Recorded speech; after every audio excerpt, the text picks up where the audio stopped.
My name is Adebisi Adetunji, a broadcaster, a journalist par excellence, a communication development expert, passionate about women and children and girls-related issues, a radio drama expert, and basically what you can call a radio media broadcasting personality. And I have over 12 years of experience in the radio broadcasting industry. Now, I want to have a chat, talk a little bit about the difference between a program producer and a sound engineer or studio manager as we know it. Now, this is targeted towards private radio stations. I discovered that a lot of times, or many private radio stations do not know the difference between a producer and a sound engineer. Now, a sound engineer is the one that manages the studio and equipment. He or she is the one that records and manages how your program or your content comes out in terms of the recording, the voicing, the right alignment of the voice that is recorded or the audio content. He or she is concerned about the alignment, is concerned about a clean and clear output. Now, that is who a sound engineer or a studio manager is. Now, coming to who a producer is. A producer is the creative director, a content provider. He or she oversees, cooks up the idea, the thoughts, the content that will be in a particular program. Now, there are various kinds of program formats on radio, just as we have on the television. We have interviews, we have live chit chat, we have feature, we have documentary, we have reports, we have news reports, we have all kinds of radio program formats. We have discussion, we have drama. Now, a producer is the creative brain behind any particular program. He or she, thinks of what should go in every type of program. Maybe, for instance, a magazine program, a producer may want to have segments where you have interview, you have vox pop, and you have what we call testimonial.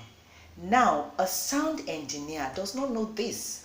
Even if the sound engineer has been working with producers, the sound engineer does not know what makes for a good program, apart from having clean, clear sounds and recordings.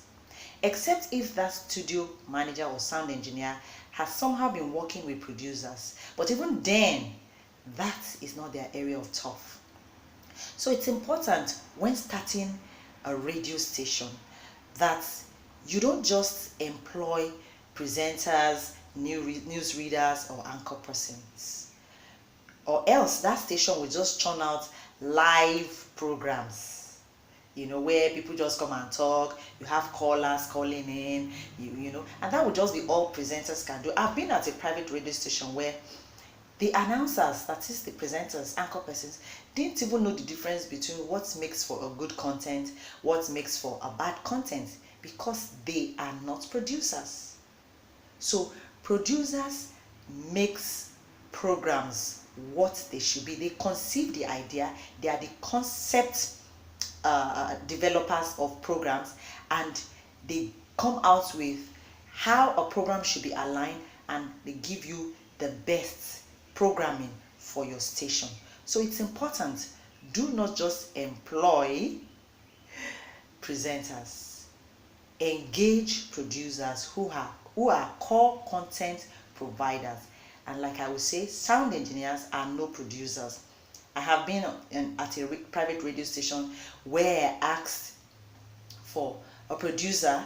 I was there as an intern, even though I had been working, I had years of working experience in the radio broadcast media. And I was told that the producer comes once in a week, who happens or turned out to be the sound engineer. At the end of the day, I was the one teaching the staff, those that I worked with, about production.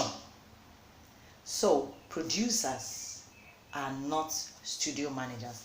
Now producers can be presenters, they can edit and record themselves like I do sometimes. I'm a producer, I do record and I edit myself, I do interviews, I present sometimes, but I'm basically a core content provider, a creative director as I call it.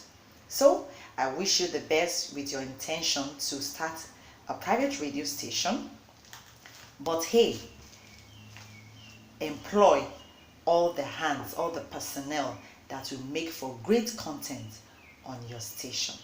So until next time when we come talking about radio again, my name is Adebisi Adetunji. You can catch me on Twitter at DebisiBZP, and I blog on www.feminineMatters. The matters is MATERZ.wordpress.com.